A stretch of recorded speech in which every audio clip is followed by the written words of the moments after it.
Programa Café com Maná. Diferente dos outros, mas igualzinho a você.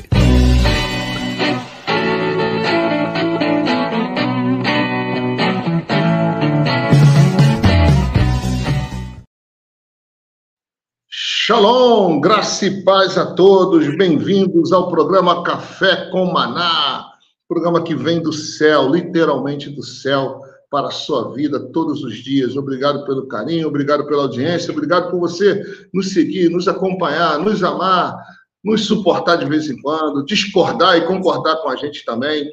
Seja muito bem-vindo a esse programa de opinião, um programa diferente dos outros, mas feito de gente como a gente como você.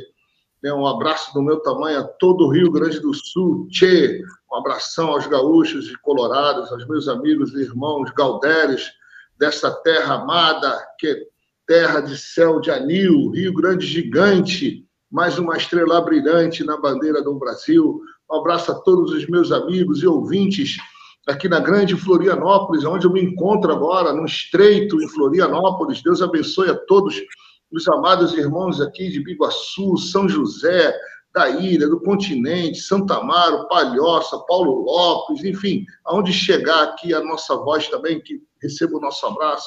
Um abração especial para todos que estão em São Paulo, região enorme em São Paulo. Daqui a pouco o Bispo Robson fala as cidades ali, arredores, que ele conhece mais do que eu.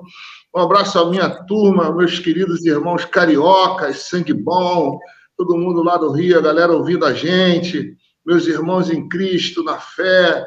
Deus abençoe, até os vascaínos vão para o céu, né? Em nome de Jesus. Deus tenha misericórdia dos fluminenses também, né? Esse ano vai ficar lá embaixo, mas um dia vai voltar a subir. Deus abençoe a todos.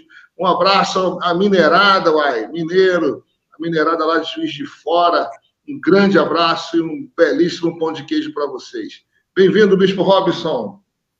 Shalom, shalom, Pastor Kennedy, nossos ouvintes que estão nos acompanhando no canal do YouTube, Café com Maná. Deus abençoe poderosamente cada um de vocês. Pessoal aqui da Grande São Paulo, você falou cidades, então vamos lá, né? Jandira, onde eu estou, e também, né, todo o entorno aqui, Barueri, Carapicuíba, Itapevi, Amador Bueno, que é um bairro de Itapevi, né? Um abraço aí para todos os que estão nos ouvindo. Cotia, Granja Viana é um bairro lá de Cotia, então um abraço lá, nós temos uma igreja nossa ali na Granja Viana. O pessoal aqui de Osasco, todo esse pessoal aqui da Grande São Paulo, que Deus abençoe poderosamente. Pessoal da Zona Norte, que nos ouve muito no programa do YouTube, participa do chat, né? Tá sempre conosco.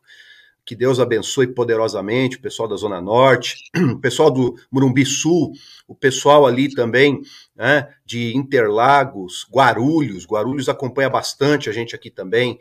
Deus abençoe poderosamente. Isso São Paulo, né? Fora Brasil, quem nos ouve. Verdade. O YouTube, irmãos, amigos do YouTube, do nosso canal, que sempre estão participando, obrigado pelas suas opiniões, pelos seus comentários, são realmente muito importante para nós acompanhamos, lemos, né? Muito obrigado pela participação de todos, né? Nosso time está chegando, hoje vamos jogar desfalcado do Bispo Hugo, né? Por motivos ministeriais. Hoje ele comunicou que está fora da relação aqui, então ele está fora do game hoje. Esperamos aí o retorno, saindo do departamento médico, vamos ver se o Bispo Paulo Renato hoje consegue entrar, né, se a esposa dele assim o permitir, né, entendeu? Se ele já terminou de lavar a louça, fazer o café, limpar a sala, a cozinha, o banheiro, o quarto, aí ele consegue participar do programa com a gente, entendeu? Então, ele tem uma regra lá para poder participar. E o Bispo João, com certeza, deve estar aqui entre nós daqui a pouquinho. Bom, eu quero falar hoje sobre vários temas, né? Está até difícil definir um tema hoje, viu, Bispo Robson? Desafiador hoje? Eu coloquei ali no grupo ali vários assuntos para a gente conversar, né? Mas antes de eu entrar nos assuntos que eu coloquei, eu quero falar sobre discernimento, né? Numa matéria que eu li ontem no G1. Também quero falar sobre autoridade espiritual. Todo crente tem autoridade espiritual, todo crente tem poder. E o tema número 3 seria o que realmente significa ser batizado com o Espírito Santo. né, seria falar em línguas, o batismo, a conversão. Então, nós vamos sair de um tema. Bom dia, bem-vindo, shalom, welcome, Bispo John. Shalom, Pastor Kennedy, Bispo Robson, Denis, nossos ouvintes queridos. Aí estamos nesta terça-feira, tempo nublado aqui em Porto Alegre, mas como é que a gente fala? Cerração baixa, sol que racha. É a frase da gauchada, é verdade.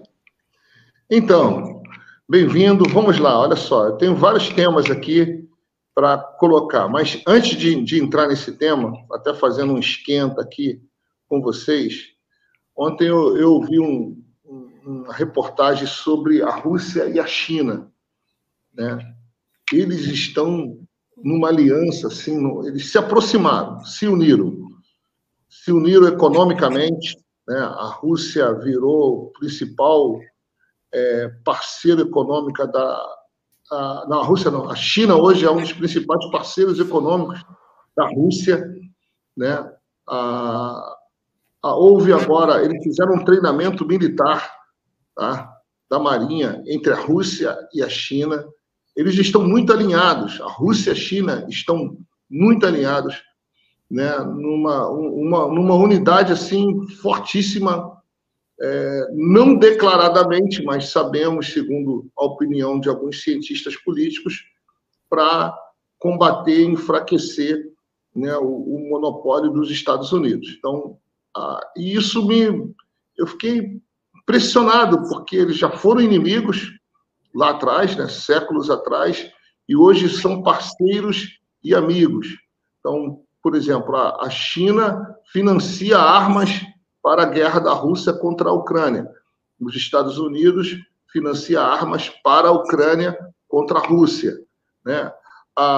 Estados Unidos apoia Israel, certo? A Rússia e a China apoiam, ainda que não declaradamente aberto, mas apoiam o Hamas.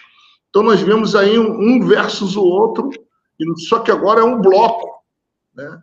É um bloco muito forte. Não apoia diretamente o Hamas, mas apoia o Irã, né? Apoia o Irã, isso. O Bispo Paulo Renato chegou, tudo bem, Bispo Paulo? Terminou o serviço? Deu tempo? Graças a Deus, tudo certo. Tudo certo, então tá. O Bispo Paulo Renato sempre, quando ele consegue terminar de arrumar a casa, fazer todos os serviços domésticos, ele entra no programa, né? Entendeu? Rapaz, tinha que bater o tapete, tirar o cachorro para fora. Aí ele está liberado, a louça, a cozinha, a sala, o quarto, o banheiro, aí ele consegue participar com a gente. Então é isso. Marido participativo, rapaz.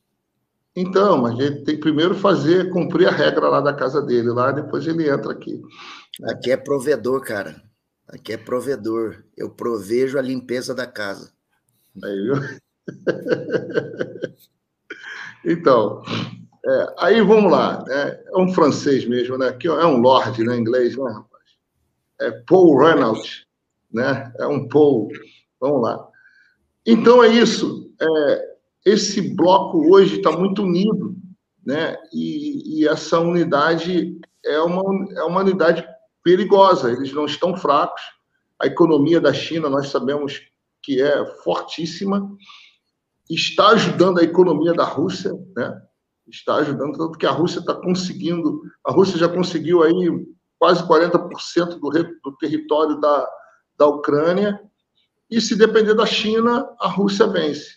Se depender dos Estados Unidos, a Ucrânia vence. Então, qual a opinião de vocês? Tem algum, hoje, olhando assim, esse bloco, né, lá na China, Rússia versus Estados Unidos, isso pode ter alguma influência na Terra? Isso pode ter alguma influência maior, mais perigosa? Deixo para o nosso especialista em geopolítica, o Bispo Robson. Vamos lá, Bispo. Acho que gosta dessa... Olha, o globo está já dividido, não é de hoje. Nós temos, né, blocos que são antagônicos em ideologias e em outras questões. E é uma disputa por mercado, disputa, né, por influência. A influência, aquela questão da Guerra Fria, ainda a gente tem desdobramentos, não é tão forte, declarado, aberto como foi na Guerra Fria, mas depois que houve a Guerra da Ucrânia, começou novamente um movimento como se fosse uma Guerra Fria. Então, as peças do tabuleiro internacional começam a se mover, né?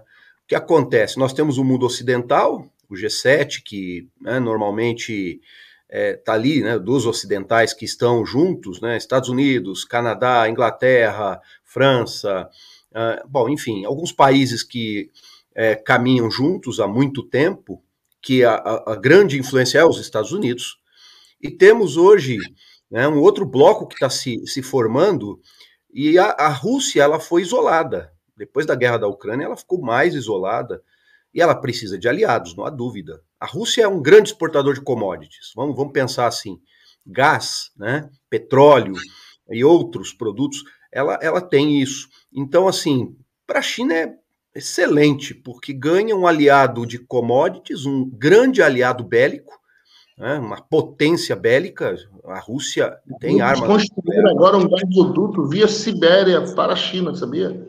Estão construindo. E se você pegar a China, ela é o grande concorrente dos Estados Unidos hoje, na questão comercial.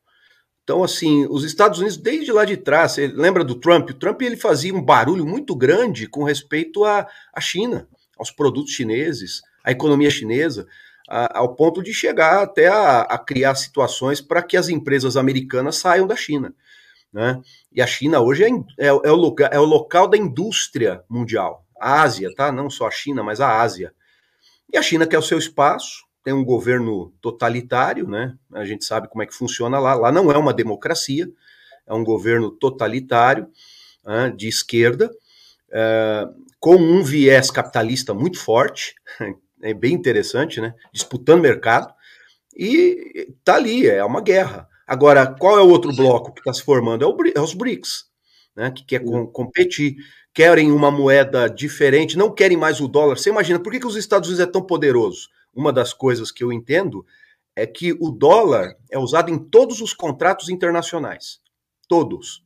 Tudo que se faz de relação internacional, de compra e venda, é dólar. Então, assim, eles querem tirar o dólar, eles querem colocar uma outra moeda. Por que dólar agora? Então, estão questionando. E tá aumentando o número de países que querem quebrar com isso, né? No sentido de fazer frente aos Estados Unidos, porque isso tem um custo econômico. Nós sabemos aí como é que é a nossa moeda oscila demais, né? Essa coisa do câmbio é um problema. Se estoura o câmbio, os preços aqui, né, importando, fica muito caro, né? E tudo é importado, tudo que é industrializado a gente importa. Então, assim, é uma relação muito delicada, viu, Kennedy? É mais do que uma questão só bélica, tá? É uma questão que envolve economia, envolve influência, e os blocos estão se formando e estão se opondo, né, para equilibrar a economia mundial. Certo. Bispo Paul, falando agora da Venezuela, declaração de Maduro essa semana, se ele perder as eleições vai ter um derramamento de sangue, vai ter um banho de sangue. Maduro é um comunista, socialista, né, é uma liderança polêmica, ditador, né? O que você achou dessa declaração? E por que quando nós olhamos para um líder como Maduro, talvez a gente não consiga enxergar que o que aconteceu na Venezuela não pode acontecer no Brasil? Por que nós não temos essa visão assim, olha, a Venezuela tem essa linha política, esse governo com esse lado, defende essas bandeiras, né? E um presidente ultra corrupto, né? O povo miserável, foi um dos países mais ricos da América do Sul. Hoje, 20% da população migrou, houve um êxodo, né? Um êxodo de venezuelanos para várias partes do mundo, principalmente aqui para o Brasil. Mas por que não há essa comparação assim tão nítida? Por que as pessoas não veem isso? Assim? Ou veem, na tua opinião? Não sei.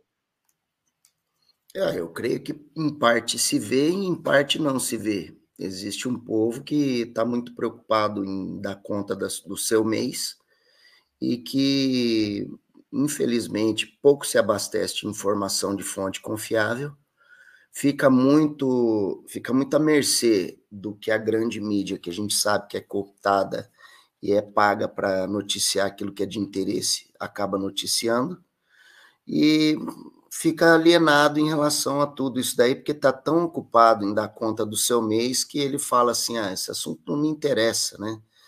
E aí ele não sabe que, na verdade, essa falta de posicionamento, essa falta de opinião ou de procurar por canais mais confiáveis de fontes de informação, ele acaba ficando à mercê de tudo isso. Aí isso é um problema para todos, né? Não é só para um. A questão não é o que a gente pode fazer, o que a gente pode fazer dentro de um Estado democrático de direito, que é o que a gente, na lei, tem, né?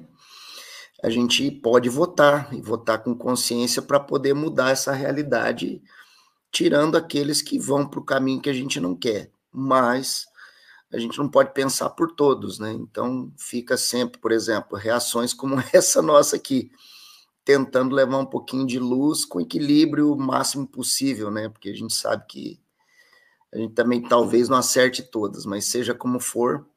Em relação à declaração do Nicolás Maduro, presidente da Venezuela, a gente já sabe que ele se propõe e ele sabe que, pela virtude, ele não tem governo. Né? Também, pelo favor dos seus concidadãos, ele também não tem governo. Se vocês são bons de memória e bons leitores, eu estou mencionando os estilos de liderança falados por Maquiavel, né, lá no seu livro, né, famoso livro do Maquiavel, O Príncipe, né, as maneiras de se chegar ao principado, né, pela virtude, pelo favor dos seus concidadãos. E a outra maneira que ele falou é pela dosagem de favores, né, quando a pessoa que ela vai gotejando favor, aí tudo, ele é legal, aí depois ele começa a restringir, quando o povo tá pisando na língua, ele vai lá, oferece um copo de água grátis, né? E aí, não, veja, ele não é tão mal assim, e o outro é pela força, né? Quando ele consegue aparelhar o Estado, como é o caso lá, e com o aparelhamento do Estado, das instituições, ele exerce a força independente da vontade popular, é onde a minoria governa. A gente sabe que na Venezuela hoje são 96% a quase 97% de pobreza extrema e os outros, entre aspas, aí 4% de riqueza extrema. Isso de acordo com fontes do nosso pessoal que mora lá e que atua lá na missão da pregação do evangelho. Eles mesmos confirmam isso, que lá são dois extremos, a pobreza extrema e a riqueza extrema, porém nessa distribuição, 96 por 4. E ele faz essa declaração no momento onde ele sabe que a manifestação popular, porque lá está acontecendo manifestações, tá? Do povo ir para a rua, embora seja fortemente reprimido, e também das grandes marchas que está acontecendo, a semelhança, por exemplo, das famosas motociatas que o Bolsonaro fazia, né? Que lotava as ruas em milhares e milhares de pessoas.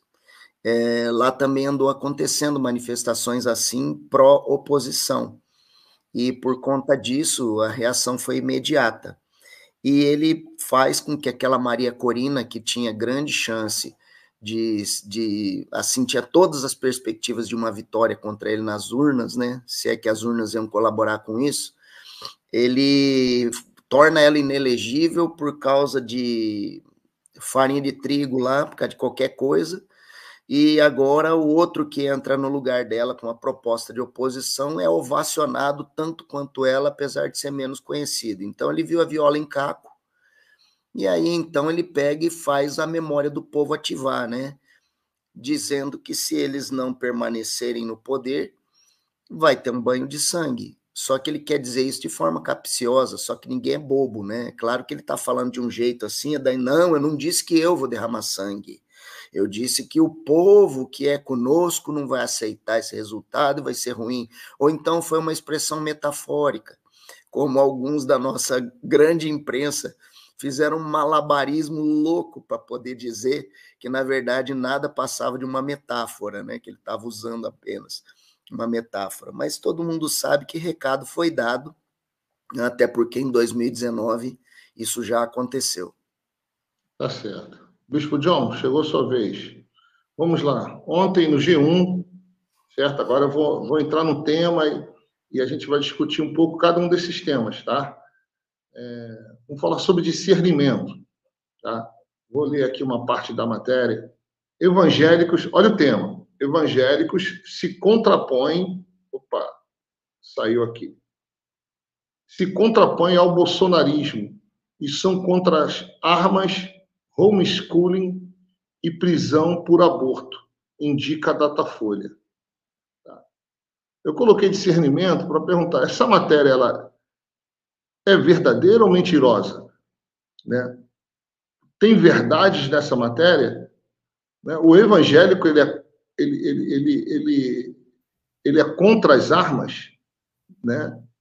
Ele é contra o homeschooling, né? Ele é contra o aborto. Aqui colocou a prisão, né? Mas para apagar um pouco essa ideia, né? Então, eu gostaria de te perguntar, bispo, por que quando nós lemos algumas coisas de alguns veículos, né, nós temos a tendência em não acreditar, em não aceitar, em desconfiar, né? E já perguntando, o que você acha dessa matéria? Qual é a intenção dessa matéria?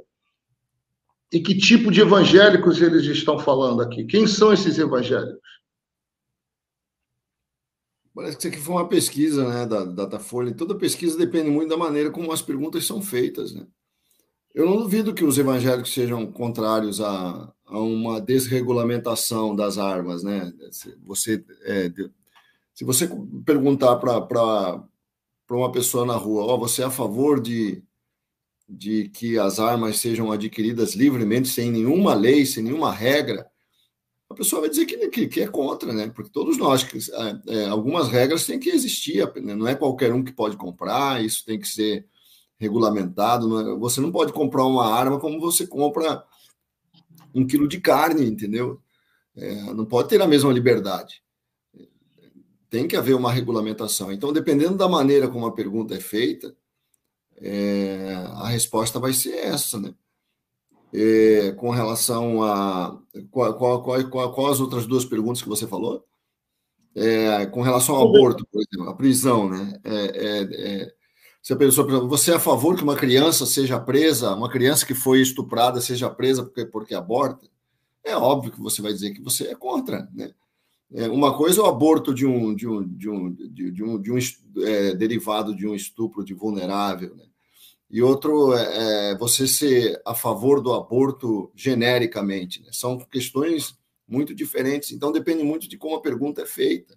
Provavelmente a pergunta foi feita em cima desse projeto de lei, que nós reconhecemos que não foi de todo acertado, né, esse projeto de lei que equiparava o aborto derivado de estupro ao crime de homicídio, né, quando passasse de um certo prazo, né, passasse, acho que do 3º no 4º mês.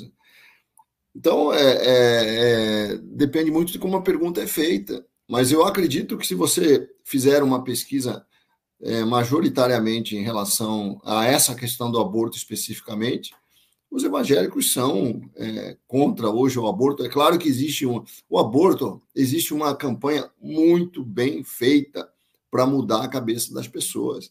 Tanto que nos Estados Unidos isso aconteceu. Hoje, a maioria da população lá, especialmente as mulheres, são a favor do aborto, até o 3º, 4º mês, entendeu? Então, isso mostra que se você fizer uma campanha de convencimento muito forte, usando a cultura, usando o entretenimento, usando os meios de comunicação, a mídia, fazendo todo aquele drama, e essa coisa de criança não é mãe, isso não é só no Brasil, não. É interessante, isso é uma campanha mundial, é um troço concertado, né? é algo que é fruto de uma estratégia mundial, né, para convencer as pessoas a mudarem a sua posição em relação a essa questão. E eles usam algumas janelas, vamos dizer assim, como essa questão do estupro de vulnerável, né, para pegar essas questões, para mudar a cabeça da população em relação à questão em geral, né, que é uma questão específica muito peculiar e muito isolada, eles transformam num tema para mudar a cabeça das pessoas. Eu não acho que essa matéria tem que ser vista exatamente os pontos, né? Eu não tive a oportunidade de ler, né? Com relação ao homeschooling, eu acho que não acredito que os evangélicos, se devidamente esclarecidos, seriam contra. É claro que hoje não é uma questão ainda muito clara para a maioria dos evangélicos, não acredito que a resposta vai ser uma resposta consciente. São questões que dependem muito da maneira como elas são colocadas. Agora, dizer que é contra o bolsonarismo, eu não vejo problema nenhum. A igreja não é obrigada a se alinhar ao bolsonarismo. Os evangélicos não são bolsonaristas. De onde é que nós vamos... os evangélicos podem se alinhar a determinadas pautas que são defendidas pela campanha do ex-presidente Bolsonaro, mas a gente não precisa se alinhar a tudo só porque vem do Bolsonaro, né? Ou que vem dos bolsonaristas. Nós somos evangélicos.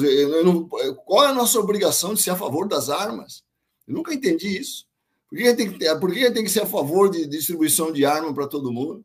Isso é uma questão norte-americana, né, que nós estamos importando. E eu acho que a questão das armas deve ser regulamentada, por exemplo.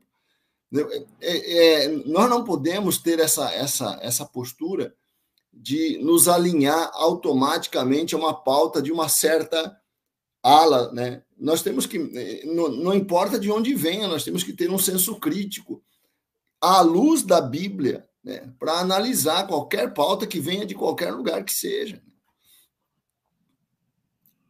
Interessante a opinião. Você tem arma, Bispo Robson? Você portaria uma arma? Você tem porte de arma? Não, eu não tenho porte de arma e também não sou a favor, porque eu vejo muito desequilíbrio para usar uma arma. Né? As pessoas não estão preparadas assim, não é tão simples assim. Não, vou defender minha família.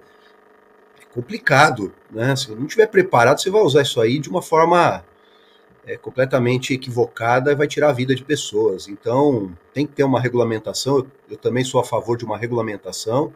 Eu diria que até os que usam hoje, né, certos agentes, até eles precisam ser, né, periodicamente avaliados, né, principalmente psicologicamente, porque o que a gente vê de erros e de fatalidades por causa de arma é um negócio terrível. Então, eu não vejo como muitos aí... Tem mais armas que a polícia. O crime organizado, o crime é organizado, tão organizado, que ele tem mais armas e melhores armas do que a polícia, por exemplo, tá? Do que a polícia, por exemplo, entendeu? As viaturas do crime organizado são melhores e mais rápidas do que a da polícia. Eu não sou totalmente contra, né? Mas eu também não vou defender. Outro dia eu defendo a minha opinião em relação a esse tema, mas eu acredito que em alguns lugares é importante, sim, o porte de arma no campo, por exemplo, no campo, onde tem muitas invasões, né? Mas eu fui militar, não se sai atirando contra pessoas, né? Tem todo um procedimento. Mas a regulamentação não proíbe, cara. A regulamentação não proíbe que a pessoa tenha arma. Ela só vai selecionar, né? Ela vai trazer um critério para ter armas, né? Só eu isso. não tenho arma. A minha arma é a Bíblia. Eu sempre falo, a Bíblia é a espada é uma arma. Eu não tenho uma arma de fogo, né? Mas também não sou contra um homem, uma pessoa preparada, seja homem ou mulher, né? Com cursos, ter também a sua arma para defesa. Eu também não sou contra. O Bispo Paulo Renato é bom de tiro, né, Bispo? Eu sou bom de tiro. Acerto na mosca. Eu sou a favor. Eu sou favorável. Eu sou adepto da teologia da guerra justa. né? Já falamos sobre isso no programa em outras vezes, não é o tema de hoje, nem vou entrar nisso, mas eu sou favorável, sim. Só que, claro, né, a gente precisa ter um equilíbrio nessa coisa do não e do sim, do a favor e do contra. Por quê? Eu entendo que essa pesquisa ela não expressa uma realidade, principalmente os números que eu abri lá e dei uma olhada. Eu acho que tem um pouquinho ali de interesse político naquela pesquisa, primeiro vindo da Datafolha, que já se demonstrou alguém não confiável em outros parâmetros aí, que ficou provado de que a coisa que eles divulgavam não era uma realidade. A gente sabe também que a Datafolha tem uma fama de viés político à esquerda, sempre favorecendo os índices que interessam à esquerda, tá? Isso ficou claro e evidente em outras situações também. Mas, como eu sou favorável, é diferente do eu simplesmente ser favorável. Eu tenho membros na igreja que possuem, que são CAC, né? E tenho membros na igreja que têm o porte de arma, conquistaram o porte de arma. Alguns são militares, então por essa razão podem portar, e outros porque fizeram todos os trâmites legais que eram à época exigidos e tiraram o seu porte, né? Tiraram o seu CAC. E o meu favorável está ligado, por exemplo, a uma boa regra, um bom critério, né? Um exame psicotécnico severo, né? Que tem que acontecer. E como a regra já vinha dizendo, essa pessoa precisa ser ligada a um clube de tiro devidamente regulamentado, ela precisa estar regularmente participando desse clube de tiro, de forma comprovada, fazendo seus exercícios, né?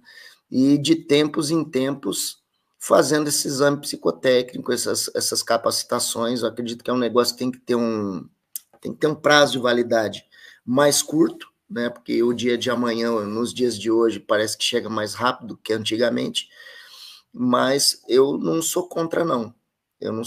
Sou a favor, até por causa de uma questão histórica, porque a gente vê que países que sofreram desarmamento por parte de seus governos acabaram ficando à mercê de governos totalitários.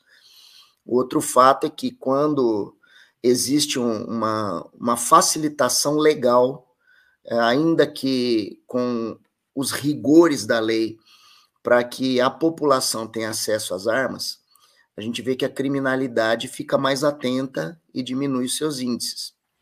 Tá? Isso também é histórico. Então, por essa razão, eu tenho um posicionamento favorável. Agora, eu não tenho arma. Nunca fui atrás de tirar. Não sei se iria, tá bem? Mas o fato de ser algo que hoje não é do meu interesse, eu vou dizer hoje, porque eu também não sei o dia de amanhã, e para que eu ia querer ter uma arma se não fosse para garantir minha autodefesa da minha família e do meu patrimônio? Eu não teria outro objetivo que não fosse esse, uma questão de socorro bem presente na hora da tribulação, né? Mas não teria outra razão. Hoje mesmo, por exemplo, eu não tenho o mínimo interesse de ter, não tenho vontade de ter, não tenho vontade de dar tiro em clube, de participar de clube, eu não tenho. Mas, ao mesmo tempo, eu tenho uma consciência favorável por conta de um histórico e por conta até mesmo de um respaldo teológico, porque eu acredito na teologia da guerra justa. Eu acredito que ela é bíblica. Empatamos aqui em nossas opiniões aqui, né? Eu acho que não, acho que todo mundo defendeu que deve ser regulamentado. Não, eu entendi a posição dos bispos. Mas eu quero puxar desse tema agora. Eu não acho que houve diferença, não. Todo mundo sustentou que é algo que deve ser regulamentado. Não é o fato de proibir, né? Pode ter. Isso é só regulamentar. Deixa eu puxar o tema agora. Deixa eu puxar o tema agora. Eu só quero chamar a atenção aqui que essa pesquisa que você trouxe, quando ela é analisada aqui no texto, é muito diferente, né? Por exemplo, aqui diz que no caso do aborto, a maioria dos evangélicos condena a prática. Uhum. Perguntado se acham que a interrupção da gravidez deveria deixar de ser crime, 68% se dizem contra. Uhum. Quer dizer, todo mundo é a favor todo mundo é contra o aborto aqui entre os evangélicos, dá quase 7 a cada 10. Né? Então, quando você analisa a pesquisa nos seus detalhes, você não pode ficar muito na manchete. A manchete é enganosa, né? A manchete é capciosa. Porque se a cada 7 evangélicos são contra o aborto e 3 apenas que são a favor. Agora, quando a pergunta é, mas a mulher aí, aquele projeto lá que declara que deve ser presa, não, aí eu sou contra. São questões completamente diferentes, né? Então você tem que analisar bem a pesquisa antes de você... Eu falei que o tema seria discernimento, ter um discernimento acerca dessa matéria, né? Aí eu coloquei para vocês trazerem esse discernimento. Essa foi a minha intenção, né? Entendeu? Porque realmente o que fica na mente é a matéria. A maioria das pessoas não vão a fundo na leitura, né? Chamada da matéria, né? É a chamada da matéria. Essa foi a minha intenção. Tanto que eu quero puxar desse assunto aqui agora, de armas, para a autoridade, né? Autoridade espiritual. Né? Jesus falou assim: toda autoridade me foi dada no céu e na terra. Portanto, vão e façam discípulos de todas as nações. Certo? Porque a arma tem um pouco a ver com essa coisa de poder, de autoridade, de domínio, de proteção. Aí eu quero puxar aqui. Lá em Lucas, reunindo os 12, Jesus deu-lhes poder e autoridade para expulsar todos os demônios, curar doenças, enfim. Jesus nos deu esse poder, nos deu autoridade. Tá? Agora, expliquem, cada um de vocês, por favor, o significado dessa palavra e a diferença dessa palavra, a diferença entre autoridade e poder, tá? E se nós temos que Jesus ele tem autoridade no céu e na terra, ele tem, o crente também tem, o cristão também tem toda a autoridade ilimitadamente como Jesus, porque alguns acham que tem, outros acham que não. Eu gostaria de saber a opinião de vocês em relação a esse tema, tá? Entendeu? E para curar, e porque hoje também é uma pergunta um pouco mais difícil, talvez, de responder, né? Expulsamos todos os demônios, mas por que nem todas as doenças são curadas? É falta de autoridade ou falta de poder?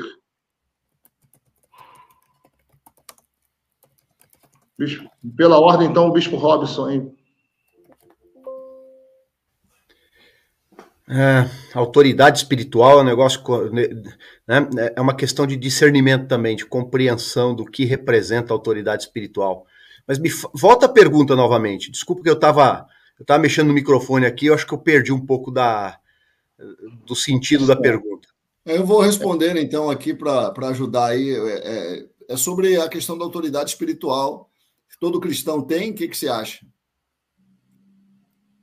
Todo cristão tem autoridade espiritual. Eu entendo que sim. Jesus, ele fala que o menor no reino dos céus... Só uma pergunta. Jesus tinha uma autoridade ilimitada. No céu e na terra. O cristão também tem o mesmo nível limitada? De autoridade no céu e na terra? Não, limitada não. Não é assim, não. Nós sabemos muito bem que a igreja é organizada e nós temos a hierarquia, que são níveis de autoridade. Né? O próprio Paulo organiza a igreja, ele orienta, né, como organizar a igreja. Ele pede para levantar presbíteros em todos os lugares. Então ele está instituindo autoridades, né, para que possam presidir, né, guiar o povo, orientar o povo, servir o povo. Então, assim, a autoridade, ela tem a questão, né, de níveis. Quando a gente fala de autoridade espiritual, então a palavra se destaca, né? Nós estamos falando de autoridade sobre demônios, autoridade sobre forças espirituais, autoridade, né, quando ora, né, tem aquela questão de as promessas de Deus serem para todos aqueles que creem. Então, quando alguém que ora, clama, pede, ele tem autoridade, né, no sentido de reivindicar, de crer naquilo e de se apossar, né, de uma promessa segundo a graça e misericórdia de Deus. Mas dentro da igreja tem a hierarquização, que são níveis de autoridade que precisam ser respeitados para a ordem da igreja, para o bom funcionamento da igreja. Isso é muito importante. E hoje, com uma cultura mais liberal, há uma confusão nessa história aí, né? De quebrar com autoridades, de desrespeitar autoridades, desonrar. Eu acho que é uma situação muito complicada, né? Me lembro de Moisés, Miriam e Arão. Miriam questionou a autoridade de Moisés. E Deus é que veio defender. Quando Deus vem defender, o negócio muda, né, figura? Miriam ficou leprosa. Deus, ele deixa muito claro ali quem é Moisés, né? Com ele eu falo face a face. Deus valida, né, a autoridade de Moisés. Miriam fica leprosa por alguns dias, né? Atrasa, fica fora do arraial, porque ela tem que se recuperar. Depois, pela intercessão de Moisés, Deus restitui ela novamente. Mas é uma coisa assim que Deus, a Bíblia é muito clara, né? Deus tem uma visão muito clara sobre a questão da autoridade. Tem que ter respeito, sim, pelas autoridades. Deus instituiu as autoridades. Bispo Paulo, então, a última pergunta que eu fiz dentro de... todo cristão tem autoridade, certo? Ela não é ilimitada como a de Jesus, ela é limitada, na opinião do Bispo Robson, mas a minha pergunta aqui para você é a seguinte, expulsar demônios, então vou aqui, todo crente expulsa demônios, mas nem todo doente fica curado. Por quê? Falta poder, falta autoridade, qual é a diferença? Se ele nos deu poder e autoridade. Ter autoridade é um conceito bem amplo, né? É um conceito bem amplo e por conta disso eu entendo que não é bem assim. Então, a autoridade é limitada. Bom, no caso, a nossa autoridade está no nome de Jesus, certo? Então, aquilo que a palavra de Deus e a orientação do próprio Cristo vem sobre a nossa vida, nos conferindo o mandato do reino por intermédio do poder do seu nome, então realmente nós temos autoridade limitada dentro daquele campo, dentro daquele âmbito. Aí a gente tem outras questões, né, como por exemplo a instituição eclesiástica, onde aí cada autoridade está no seu devido lugar, até para que haja ordem, não haja nenhum tipo de caos, né? Nenhum tipo de conflito, até porque a igreja é santa, mas é formada de pessoas. Mas nesse quesito aí sobre expulsar demônios, eu tenho assim, esse entendimento que qualquer cristão nascido de novo, debaixo do poder do nome de Jesus, porque não sou eu, né, não é minha habilidade, não é nada, claro que tem um nível de experiência que conta sim, de conhecimento que conta também, mas o nome de Jesus é o que tem poder contra os demônios, né, os demônios não saem no nome do bispo Paulo Renato, ou de qualquer outra autoridade espiritual que se mencione, né, não é ao nosso nome que os demônios tremem, é ao nome de Jesus que eles se submetem. Por exemplo, você tem Lucas capítulo 10, do versículo 17 ao 20, é o regresso dos 70, né? Quando eles são comissionados por Jesus para ir e fazer a missão por conta deles, de 2 em 2, e eles retornam maravilhados, né? Inclusive, isso é uma coisa mencionada por eles, que no nome de Jesus Cristo, até os demônios se submetiam a eles, quer dizer, nós tivemos autoridade contra os demônios em nome de Jesus. Então tem um respaldo aí, né? E Jesus dá até uma bronquinha santa, fala, não se empolga não, isso aí é sua missão.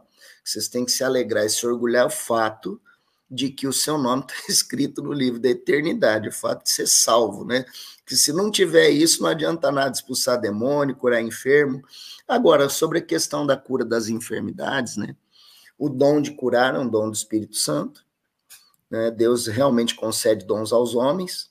Eu tenho certeza que todos nós 4 aqui, e talvez muita gente que nos ouve, em algum momento já orou e uma resposta de cura veio de alguma forma, né?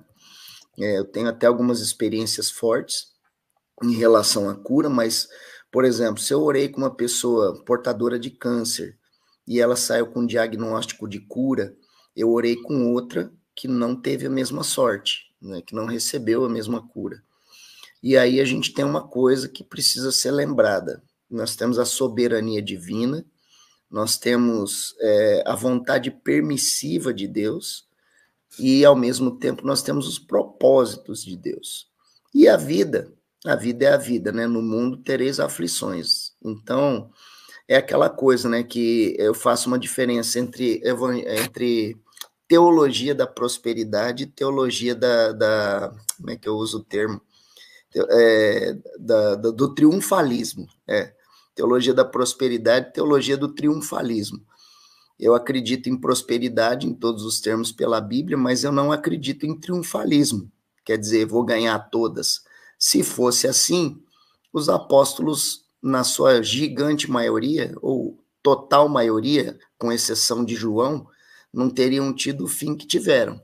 Lembrando que João, apesar de não ter sido martirizado, ele morreu dentro da prisão, né? Morreu de velho, morreu de enfermidade dentro da prisão. Então, Bispo João, para ti, eu quero só aumentar um pouco a pergunta aqui, dificultar um pouco mais, tá? Por que nós cristãos, assim, quando eu digo nós, é lógico, né? É uma parte, né? Não são todos. Temos muita facilidade com a autoridade espiritual, entendemos sobre isso, mas quando a autoridade é humana, parece que é diferente. Porque a Bíblia fala que toda autoridade foi o quê? Escolhida por Deus, não é isso? Toda autoridade humana na Terra, instituída por Deus. Toda autoridade. Gente, é complicado até esse versículo de se falar, né? Mas é toda autoridade. Então, todo vereador, todo prefeito, todo deputado, um exemplo nosso aqui, né? Todo ministro, todo presidente, né? É assim mesmo? Toda autoridade realmente é instituída por Deus, mesmo que a gente não concorde com essa autoridade, né? Então, entra um pouco nesse aspecto da diferença. Por que nós não temos essa honra com a autoridade espiritual, mas quando ela é natural, dependendo do campo, nós não damos a mesma honra? E se isso tem alguma implicância? E qual o perigo disso? São muitas perguntas, né? Eu acredito que quando a Bíblia diz que toda autoridade é instituída por Deus, você está validando, né? A Bíblia está validando a autoridade humana. O sentido é esse, que a autoridade humana é uma maneira de Deus governar, vamos dizer assim. Deus governa através das autoridades humanas. Deus não está presente para governar diretamente. Então, quem governa é a autoridade humana e ela deve ser respeitada. Quer dizer que as relações de autoridade são instituídas por Deus. Não acredito que o texto queira dizer que tal pessoa especificamente, né, Deus foi lá e escolheu aquela pessoa. Não, o que Deus instituiu foi a estrutura de autoridade nas relações humanas. É isso que vem de Deus. Deus quer que as relações sejam ordenadas, né, hierarquicamente. Esse é assim que eu interpreto Romanos 3. Né? As relações humanas se dão por ordenação hierárquica, autoridades. Né? E Deus valida essas autoridades. É claro que quando essa autoridade é criminosa e destrutiva, existem mecanismos para você remover essa autoridade. Inclusive, nas democracias é assim, né?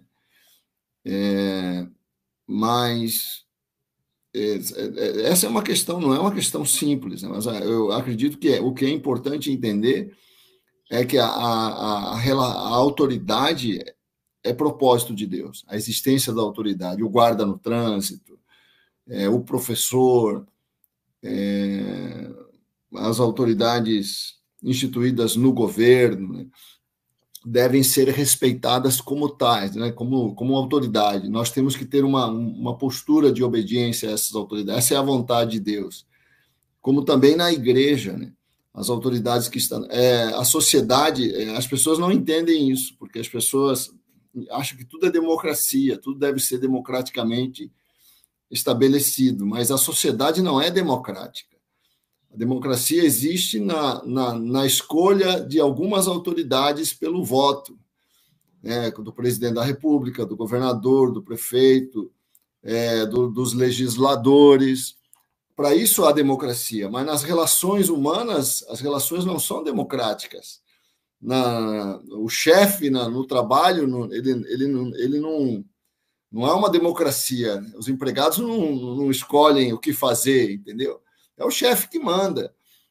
Na família não é uma democracia. Na família quem manda é o pai, a mãe, né? Os filhos obedecem. Não existe ali uma votação para dizer o que os filhos vão fazer, que escola que eles vão estudar, se eles vão para a escola naquela semana ou não.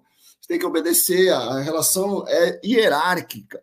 Na maioria das relações humanas, as relações são hierárquicas. E na igreja também. Na igreja, o governo tem que ser, dependendo da igreja, né, ou por um presbitério, ou pelo presbítero, ou pelo bispo. Mas tem que haver um governo, uma relação, alguém que dê as ordens, né, alguém que ordena aquela organização, hierarquicamente. Né? Então, as pessoas não entendem isso porque tem muita confusão, né? Tem muita confusão. Mas deve haver um respeito à autoridade, Deus quer que seja assim, o que não significa que uma ou outra autoridade não possa ser removida por conta das iniquidades que pratica. Tá certo. Eu sei que era uma pergunta complexa, né? Mas eu gosto de fazer essas perguntas assim para vocês, porque vocês são tão inteligentes que para vocês não é jogo de dama, tem que ser xadrez mesmo, né? Um jogo de xadrez. Mas vamos lá. A gente está quase encerrando aqui, faltam ainda 4 minutos, mas eu quero mandar um abraço a todos que estão aqui no chat. Vocês conhecem aqui, podem até comentar. Thaís, Michel, bom dia, bem-vindo. Patrícia Santana, também, o Almar Nasser, Sara na Zona Norte, a Márcia Bispo também, pastora, né? A Sinara, Buenas, Sinara, bom dia. Sinara está em 1, 2, 3, 4, 5, 6. Sinara, acordou tarde hoje. Geralmente ela é a primeira a dar o bom dia aqui no grupo. Nosso barbeiro preferido, predileto, Rafael. A Márcia pergunta aqui, ó, amados, qual é o menos pior neste bloco? O menos pior é aqui, é o Ocidente, na minha opinião, viu? No sentido de relacionamento com o povo, tá, Márcia? Bispo Paulo Renato aqui também. Qual bloco? Eu acho que ela estava dizendo entre o bloco Rússia e China, ou se é dos dois, né? Eu não sei se ela é o bloco do Ocidente ou o bloco do... Ela falou isso na hora que a gente comentava sobre China, Venezuela e posicionamento do Brasil em relação a tudo isso. Então é difícil. Para essa pergunta eu não tenho resposta, viu, Márcia? Paulo Renato, a Márcia chega para arrepiar. A Lisiane também. Oi, Lisiane, Sara Zona Sul, Porto Alegre. Né? O Bispo Paulo Renato, devidamente regulamentado, você é favorável ou contrário ao porte de armas? A Thaís pensa como eu, sou favorável ao porte de armas. Né? E a Cláudia Afonso... 100% dos que responderam são a favor. Hã? 100% dos que responderam são a favor. E a pastora, acho que ela é pastora, né? A pastora Cláudia. Gratidão, bispos. Hoje tem culto de fé e milagres às 20 horas em Guarulhos. Coloca o endereço aí, você, da sua igreja, que a gente aproveita e divulga aqui. Olha, Guarulhos. Então, você que, antes de ir para o hotel, chega no aeroporto e já vai direto para o culto em Guarulhos hoje. Amém? Hoje eu tô com uma arma destruidora de live, cara. Dá uma olhada nisso aqui, ó. Esse é o tal da Lulu da Pomerode, é isso, não? É, Lulu da Pomerânia. Pomerânia, é isso? Né? E tem aqui a Nara. Ô, Nara, quanto tempo? Deus abençoe você, da Sara Zona Sul. Né? Porque hoje é terça-feira, é dia de culto em nossas igrejas. Né? Tem culto na Zona Sul de Porto Alegre. Onde fica, Bispo João? Comendador Castro 553. Guarulhos Dona Olinda de Albuquerque 112, centro de Guarulhos, está dizendo aqui a pastora Cláudia Afonso. Isso, amém, irmãos? Então, Começa às 20 horas o culto em Guarulhos. E em Jandira começa a que horas? Deixa eu dar um abraço, né? Mandar um abraço para a pastora Cláudia, lá de Guarulhos. Um grande abraço. Jandira é a Avenida Carmine Gragnano, 600, no centro de Jandira. 20 horas. Esperamos os que podem, né? Estar conosco lá. E Maringá? Maringá, 20 horas, culto da fé hoje, campanha Despertando o Seu Herói. Avenida Carneiro Leão, 1020. Amém. E Criciúma, eu quero te convidar a ir armado com a sua Bíblia. Não ande desarmado espiritualmente, que a Bíblia é a nossa arma, amém? Então, eu tenho porte de arma, eu tenho Bíblia mesmo, eu vou com Bíblia mesmo, tá? Tem a Bíblia no celular e tem a Bíblia no livro. Então, ande com a sua arma espiritual no coração, certo? Vá armado hoje na rua Viriato Correia, 128, às 19h30, será a nossa terra em Criciúma. Tá bom, querido? Eu tenho uma Bíblia Vida Nova, daquelas da década de 90, do início de 90, capa dura, ela é desse tamanho assim, ó. Dependendo de onde acerta no cara, rapaz, é letal. Ó, Bispo Robson, acho que vai pregar lá hoje, é isso, Bispo? A igreja te espera lá em Guarulhos, viu? Vai ser um domingo, no dia 4, se eu não me engano, 4 de agosto. Vou estar lá em Guarulhos. Isso é um prazer. Vamos encerrar aqui na rádio. Um abraço a todos. Continuamos no YouTube, Café com Maná no YouTube, tá bom? Entra lá. Até amanhã, se o senhor permitir. Programa Café com Maná. Diferente dos outros, mas igualzinho a você. O pessoal tem que deixar o like ali, né? É importante deixar o like. Quem tá aí ao vivo com a gente aí, manda um joinha aí para dar uma ajudada no impulsionamento. Tem 8 likes aí, ó. Acabei de deixar o meu ali. Comentários também, né, gente? Nem que for um bom dia, o comentário, por incrível que pareça, independente do que é, favor, contra, se é só um bom dia, se é só um oi, os emojis, qualquer coisa já ajuda aí no impulsionamento também. Amém, que legal. Então tá, gente. Obrigado pela participação de todos. Divulguem o nosso canal. Atitudes de um herói hoje, né? Atitudes de um herói. É um tema bom, Atitudes de um herói é a palavra hoje, né? Tema bom. Então tá. Isso eu não consegui escolher. Eu sei esse livro aqui, cara. Estou precisando desse livro aqui. Atitudes de um herói. Manda foto. Tá bom, gente. Um abraço a todos. Tá? Até amanhã. Se Olha. Isso. Show.